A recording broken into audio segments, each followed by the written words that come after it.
आज से वो संख्या बढ़ जाएगी क्लास की।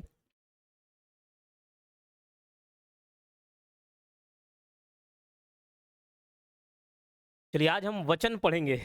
ठीक, वचन क्या है? वचन, वचन का अभिप्राय संख्या से है। शब्दों के जिस रूप से उनकी संख्या का बोध होता है उसे वचन कहते हैं, कि वो एक है या एक से ज्यादा, वही क्या है? वचन है।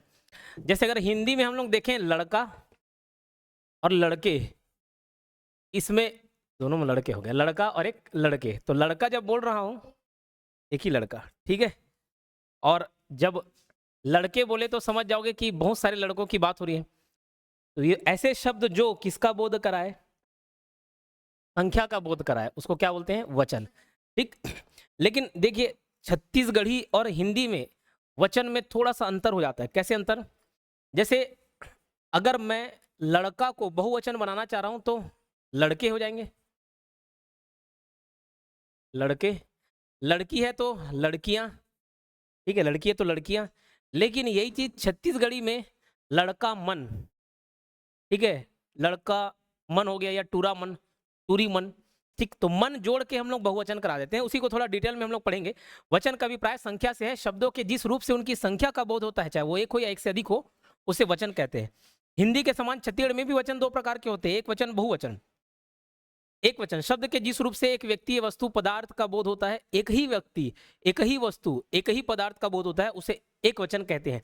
जैसे देखो लड़का, हिंदी में लड़का हो गया, अगर शुद्ध छत्तीसगढ़ी में देखें तो उसको क्या बोल देंगे? टूरा। तो टूरा, एक टूरा, टूरी, एक टूरी, घोड़ा, किताब, कुर्सी। लेकिन बहुवचन में बहुत सारे, या बोल सकते हो एक से अधिक वस्तु के या व्यक्ति का बोध होता है। जैसे बहुवचन में शब्द के जिस रूप से एक से अधिक व्यक्ति या वस्तु या पदार्थ का बोध होता है, उसे बहुवचन कहते हैं।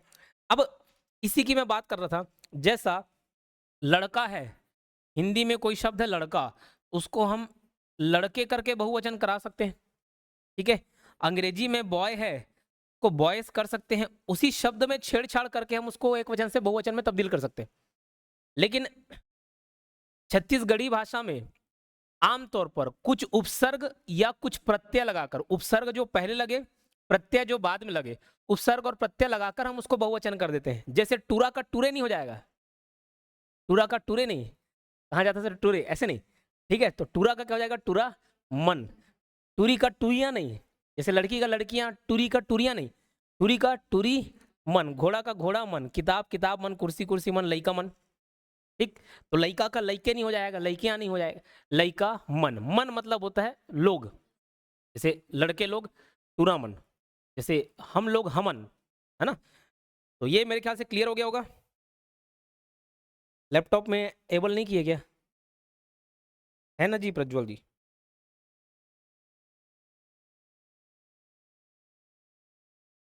वेब में लाइव नहीं चल रहा है शायद, ऑफ भूल गए होगे वेब का। लाइव करते समय एडवांस सेटिंग में करना पड़ता है, क्यों? नहीं है बोल रहे, कोई है बोल रहे। अभी दिखेगा सेटिंग में?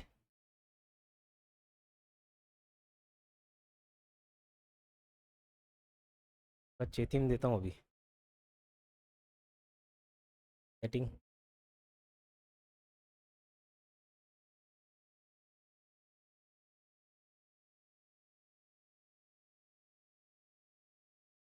चलिए अभी चला लीजिए, नहीं तो लाइव क्लास फिर बंद करना पड़ेगा।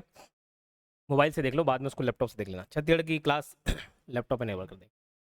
ठीक, तो मन लगा के, और मन कैसा है समझ लो, यहाँ पे उपसर्ग के रूप में यूज हो रहा है कि प्रत्यय? प्रत्यय, प्रत्यय मतलब जो बाद में हो।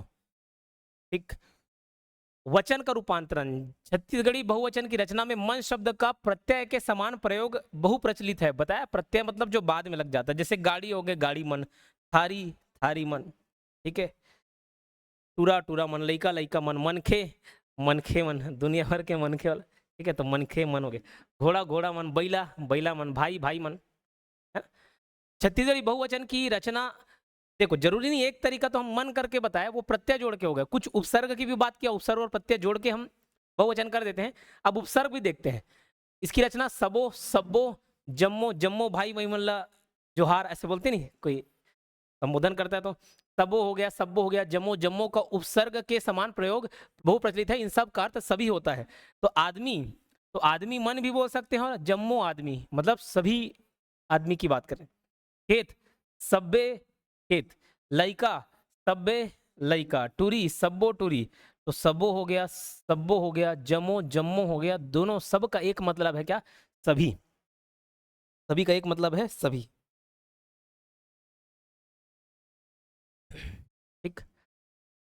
कई बार बहुवचन बनाने के लिए गंज, खूब, निच्चट, बढ़ियन का प्रयोग करते हैं। जैसे खूब तो सुने होंगे, गंज नहीं सुने होंगे, निच्चट भी सुने होंगे। जैसे निच्चट बोधा है, आरुख, आरुख मतलब होता है एकदम, निच्चट मतलब होता है एकदम। जैसे निच्चट बोधा टूरा है, एकदम बेवकूफ है, गधा है। ठीक है। निच्चट कैया है, ठीक है, एकदम ज्यादा क्या है? कंजूस। तो निच्चट मतलब बहुत, एकदम बहुत ज्यादा। ठीक। तो खूब हो गया, निच्चट हो गया, बढ़ियन हो गया, गंज हो गया, ये चार शब्दों को भी उपसर्ग के रूप में यूज करते हैं। जैसे घोड़ा, गंज घोड़ा, हिरनी, खूब हिरनी, लइका, निच्चट लइका, आदमी, बढ़ियन आदमी। तो ये चारों शब्दों का भी उपयोग करके एक वचन से बहुवचन बनाया जा सकता है। और हो सकता है आप छत्तीसगढ़ी बोलते जरूर होंगे, लेकिन शहरों के बीच में रहकर अगर आप छत्तीसगढ़ी बोलेंगे तो छत्तीसगढ़ी भाषा में मार्क्स स्कोर करना थोड़ा मुश्किल हो सकता है, जब तक आप ये ना पढ़ें। गांव एरिया में रह रहे वहाँ शुद्ध छत्तीसगढ़ी यूज होता है, तो ये सब आमतौर पे सब सुने होंगे। ठीक। कई बार संख्यावाची विशेषण और संज्ञा के बीच झन या झिन, कन, ठन, जैसे दो ठन, तीन ठन, मतलब तीन चीज है ना, चार संख्या का बोध कराता है। ठन हो गया, झन, दो झन टूरी बनायरी से, ठीक, देखे बर। आठ झन मनखे, कई ठन पेड़, पांच ठन गाय, बहुत कन रोटी, सात झिन टूरी। जैसे बोलते हैं ना, एक कन दे तो मतलब थोड़ा सा, एक कन। ठीक है। कई बार द्विरिक्ति शब्दों के बीच च लगाकर बहुत बहुवचन बनाया जाता है। जैसे चा का अर्थ कैसे? छेरी, छेरी छेरी से मतलब छेरी ही छेरी थे। ठीक है। लड़का च लड़का, लइका च लइका है, लइका च लइका मतलब बच्चे ही बच्चे। टूरिस्ट टूरी से लड़कियां ही लड़कियां थी। तो ये च लगाकर बीच में, किसके किसके बीच? द्विरिक्ति शब्दों के बीच लगाकर बहुवचन बनाया जाता है। मतलब दो द्विरिक्ति, यानी तात्पर्य है कि दो बार बार बार रिपीट हो जाए। पुनरिक्ति बोलते नहीं, पुनरिक्ति बार बार रिपीट हो रहा है, द्विरिक्ति दो बार रिपीट हो रहा है। छेरी छेरी, तो उसके बीच में क्या रख दिए? जैसे ओकर शादी में रहन, गाड़ीच गाड़ी खड़े रही से, गाड़ीच गाड़ीच। ठीक है। कई बार शब्दों के बाद ना जोड़कर भी बहुवचन बनाता है। लइका, लइकन, लइका मन ना बोल के शॉर्ट फॉर्म में लइकन कर देते हैं। ठीक। कई बार बहुवचन का भाव प्रदर्शित करने के लिए पंचन का भी प्रयोग करते हैं। यहाँ पंचन का अर्थ लोग होता है। ठीक, हम पंचन मतलब हम लोग, तुम पंचन तुम लोग, उन पंचन वे लोग। तो ये सब शब्द अगर आप नहीं सुने होंगे, इनको आप याद रखना पड़ेगा। पंचन हो गया, यहाँ सब्बो, जम्मो, जम्मो भी सुने होंगे किसी न किसी भाषण में।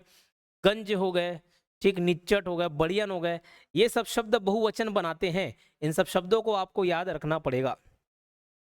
अब कुछ शब्दों के एक वचन और बहुवचन समान होते हैं। कैसे? आदमी, एक आदमी भी आदमी, बहुत सारे आदमी भी आदमी। ठीक। तो आदमी आदमी, कुरिया कुरिया, चाहे एक कुरिया दो कुरिया, कुरिया का कुरिया ही रहेगा, कुरिया मन नहीं बोलते उसको। ठीक। हाँ, बोल सकते हैं, लेकिन आदमी खाली आदमी आदमी, मन के मन हो जाता है।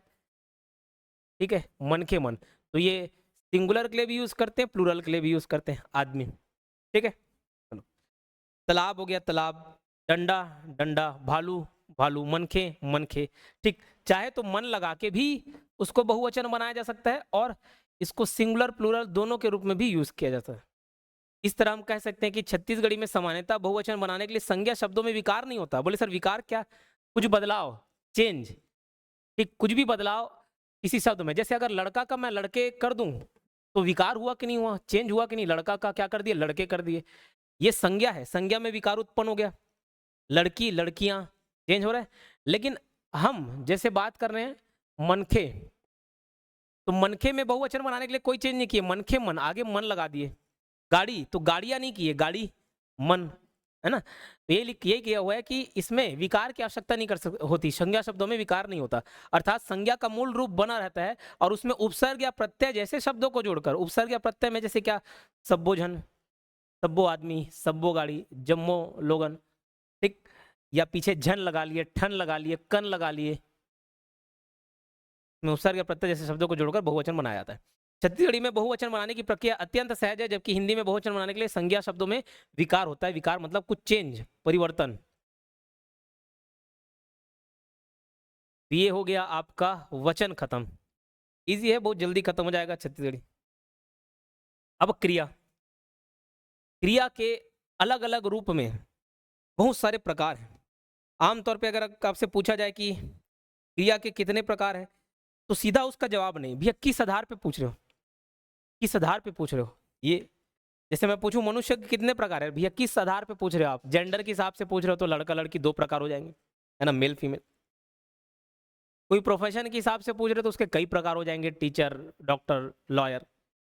तो डिपेंड करता है कि क्या आधार है। बट अगर कभी आपसे पूछे क्रिया कितने प्रकार के होते हैं, सिंपल तो दो ही बताना। एक होता है सकर्मक क्रिया, एक होता है अकर्मक क्रिया। अंग्रेजी में भी ट्रांजिटिव वर्ब और इनट्रांजिटिव वर्ब ये सुने होंगे। लेकिन उससे पहले हम देखते हैं कि क्रिया मतलब होता क्या है। तो आमतौर पे हिंदी में भी पढ़े होंगे, अंग्रेजी में भी पढ़े होंगे, जो किसी एक्शन को दर्शाए। एक्शन मतलब काम को, कुछ क्रिया को दर्शाए। ठीक, बींग को दर्शाए। बींग मतलब होना,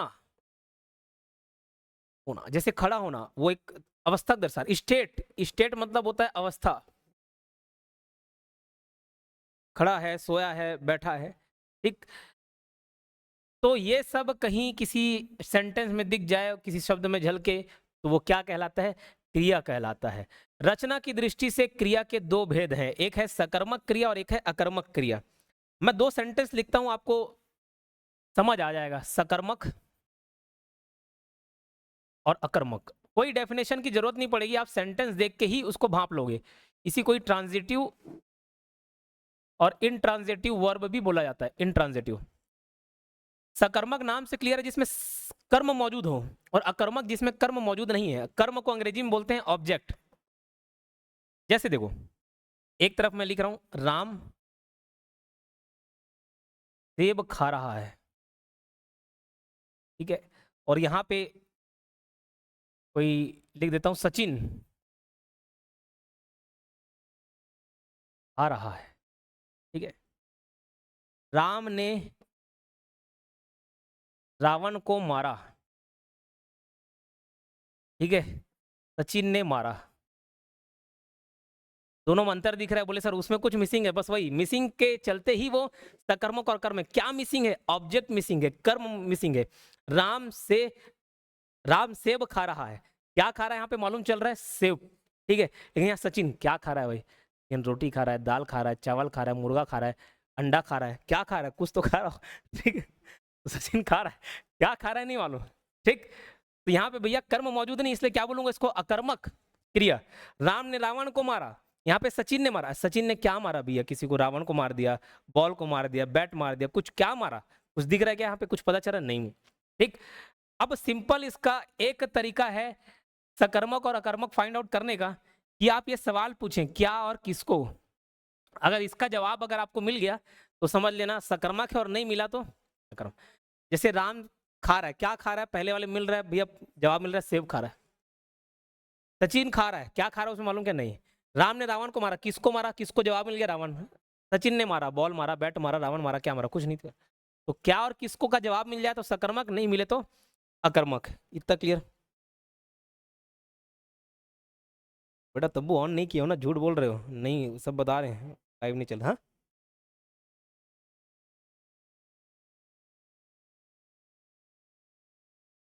रचना की दृष्टि से क्रिया के दो बोध है, सकर्मक क्रिया जिसमें कर्ता व कर्म उपस्थित रहेगा, क्रिया का प्रभाव कर्म पर पड़ेगा, ठीक, क्रिया का प्रभाव कर्म पर पड़ेगा। श्याम रोटी खा रहा है, ठीक है, क्या खा रहा है, रोटी खा रहा है, क्रिया का, खाना क्रिया है, उसका प्रभाव किस पर पड़ रहा है, ये कर्म पर, रोटी पर। श्याम, अब उसकी, ये तो हिंदी वाला वर्जन हो गया, छत्तीसगढ़ी में बोलो तो श्याम रोटी खावा थे, राम सेव फल खावा थे, ठीक, सचिन बाल मारा थे, ठीक, बस ही श्याम रोटी खावा थे, कर्म हो गया, रोटी खावा थे वाला क्या हो गया, क्रिया हो गया। श्याम संज्ञा के रूप में देख सकते हो, कर्ता के रूप में देख सकते हो। मोना गीत गावत है, गीत क्या हो गया, कर्म, खाली मोना गा रही है बोलते हैं, मोना गावत है, क्रिया तो होता, गावत क्रिया है, लेकिन कैसा क्रिया, अकर्मक, जहां पे कर्म मौजूद नहीं है, लेकिन क्या गा रही है, गाना गा रही है, एक कविता गा रही, कुछ भी गा रही हो, तो यहाँ पे क्या शब्द का जवाब मिल गया, अकर्मक, जिसमें केवल कर्ता उपस्थित रहता है, कर्म रहता ही नहीं है, वह रो रहा है। क्या और किसको, ये जवाब नहीं मिलेगा, वो रोवत है, क्रिया बस है, रोना रोवत है, ये क्रिया बस मौजूद रहेगा, बाकी कर्म मौजूद नहीं रहेगा। चिंताराम मनन कर रहा है, किस बारे में क्या मनन कर रहा है? कुछ नहीं, बस मनन कर रहा है। चिंताराम गुना थे, क्या है पता। ठीक। अब देखो, सीमा रोती है, या इस ये तो हिंदी वाला वर्जन हो गया, सीमा रोती है सीमा रोवत है, ऐसी देगा कि अकर्मक क्रिया है सकर्मक क्रिया है, 4 सेंटेंस दे देगा पहचान करने, बोलेगा कि अकर्मक या सकर्मक की पहचान करे। सीमा रोवत है, कर्म मौजूद है क्या, क्या और किसका जवाब मिल रहा है क्या? नहीं, अकर्मक, अ मतलब अकर्मक है। राम जाता है, छत्तीसगढ़ी में राम जावत है, अकर्मक। तुम सोए, तय सुतेस, अकर्मक। माँ आम खावत है, आम मिल गया, क्या खा रही है? आम, सकर्मक। गीता बाजार जावत है, क्या कहाँ? सकर्मक। दादा बैठे है, अकर्मक है, सकर्मक लिखा गया, अकर्मक है। दादा बैठे, कहाँ में बैठे? चेयर, क्या? कुछ नहीं। पहिला मन कांदी खावत है, कांदी मतलब क्या होता है बताओ? घास, ठीक है, कांदी, तो सकर्मक हो गया। राम रावण ला मारिस, सकर्मक। कका हंसिस, अकर्मक। क्या हंसा? कुछ नहीं, बस हंस दिया। राम भात खाते, क्या खा रहे मालूम चल रहा है? भात, सकर्मक। इसमें बस इसको सुधार कर लेंगे, दादा बैठे वाला ये अकर्मक है, बाकी सब सकर्मक। चलो,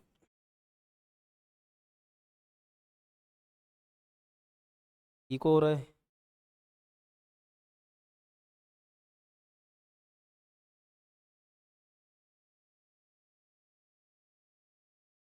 इतना क्लियर है?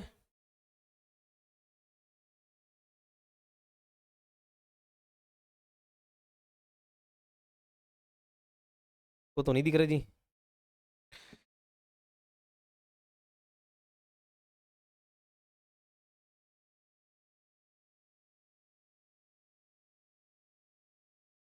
अब देखो, इसमें ज्यादा डिटेल में नहीं दिया है, लेकिन कभी अगर पूछ दे, मैंने बोला क्रिया के प्रकार अगर पूछा जाए तो भैया किस आधार पे आप पूछ रहे हैं, ये भी तो जरूरी है। ठीक। तो अगर समय के हिसाब से, काल के हिसाब से पूछा जाए तो भी 3 प्रकार के क्रिया हो जाते हैं। अगर हिंदी में बात करें तो एक वर्तमान, एक भूत और एक भविष्य। ठीक। तो कुछ करना अगर वर्तमान में हो रहा है, वर्तमान में आ जाएगा। ठीक। बाकी भूत भविष्य पूछा नहीं जाता, बट फिर भी एक बार आप ध्यान रख लेंगे। जैसे मैं बोलूं वह खाता है, खा रहा है क्रिया है बिल्कुल, लेकिन अगर उसको काल के हिसाब से पूछा जाए तो वह खाता है। आपको प्रेजेंट में दिख रहा है,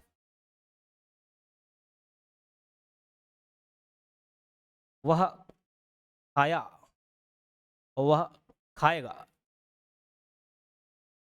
देखो, अभी खाता है, ये तो अकर्मक सकर्मक प्रकार तो हम लोग सीख लिए, जान लिए, लेकिन अगर इसी को मैं टेंस के हिसाब से देखूं, काल के हिसाब से क्रिया को मैं विभाजित करूं, तो 3 प्रकार के क्रिया मिलेंगे काल के हिसाब से। काल के हिसाब से, रचना के हिसाब से 2, काल के हिसाब से 3, वर्तमान, भूत और भविष्य। वह खाता, ये किसका पद करा रहा है? कौन से टेंस का? वर्तमान का। तो ये वर्तमान कालिक क्रिया हो गई। ये वह खाया, खा लिया पुराने, या खाया था वह खाया, ये भूतकालिक क्रिया। और ये वह खाएगा, भविष्यकालिक। छत्तीसगढ़ी में नहीं दिया है, लेकिन अगर कभी पूछ दिया जाए तो आप ध्यान रख लेना, ऐसे पूछा जाए तो। इसी वही खाता है, वो खाते, वह खाया, खा डरिस, वह खाएगा, वो खा ही। ठीक है, क्लियर?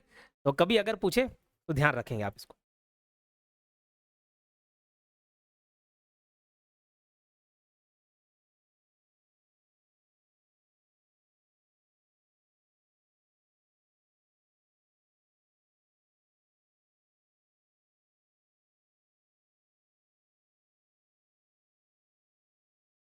क्या इसमें कोई क्रिया नजर आ रही? क्या एक बार मुझे बताएंगे, कोई क्रिया नजर आ रही है? वह है, मैं केवल एक सेंटेंस लिखा हूं, वह है, नहीं आ रही? तो चलो, अंग्रेजी में भी आप एक मेन वर्ब पढ़े होंगे और एक ऑक्सिलरी या हेल्पिंग वर्ब। जैसे मेन वर्ब में डू हो गया, गो हो गया, कम हो गया, करना, जाना, आना, ठीक है, कुछ भी, सिंग। लेकिन जो और उसके साथ इज एम आर लगता है, प्रेजेंट में इज एम आर हो गया, पास्ट में वॉज वर हो गया, हाँ हैज हैव हो गया, ये सब क्या किस में आते हैं? हेल्पिंग वर्ब में आ जाते हैं, ऑक्सिलरी वर्ब में आ जाते हैं। ठीक इसी प्रकार ये भी सहायक क्रिया के अंतर्गत आता है हो गया, था हो गया, हिंदी में। ठीक है, क्लियर? तो इस बात को भी आप ध्यान रखेंगे।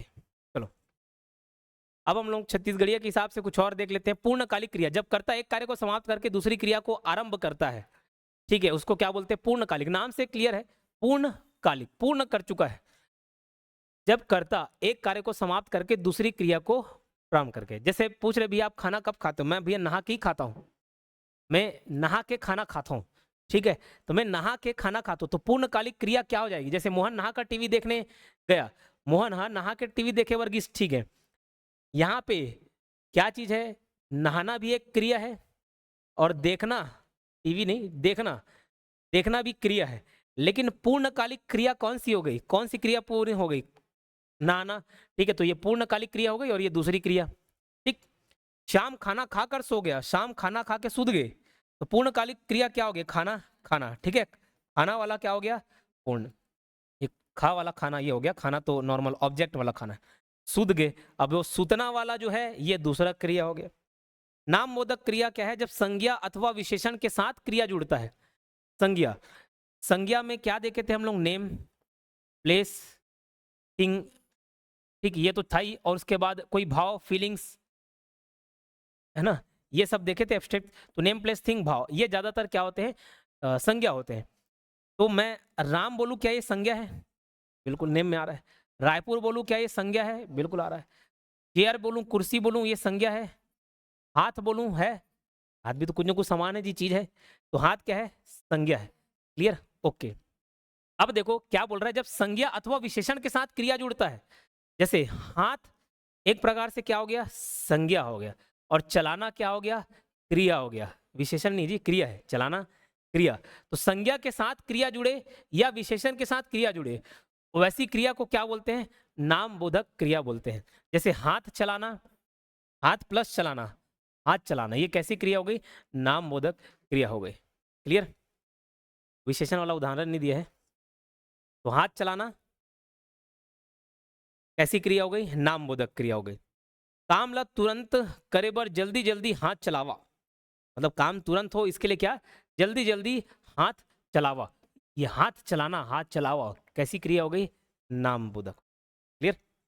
प्रेरणार्थक क्रिया, प्रेरणार्थक मतलब देखो किसी को प्रेरणा दे रहे हो, मोटिवेट कर रहे हो, खुद नहीं कर रहे हो दूसरे से करवा रहे हो, खुद नहीं कर रहे हो दूसरे से करवा रहे हो, जैसे खेलना होता, खेलना होता तो खुद खेल रहे हो, खिलवाना होता मतलब दूसरे से करवा रहे हो आप काम, तो खेलना, खिलवाना का खेलवाना, गिरना का गिरवाना, दिलाना का दिलवाना, ठीक है, दिलवाना हो गया।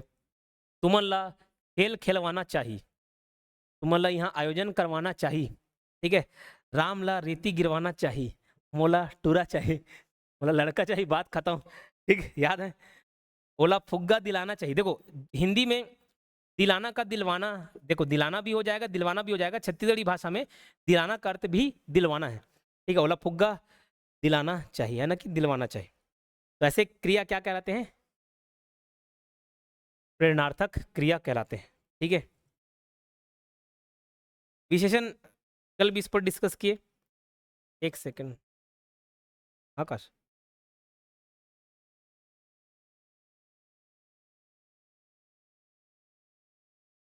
नहीं क्लास ले रहा हूँ मैं,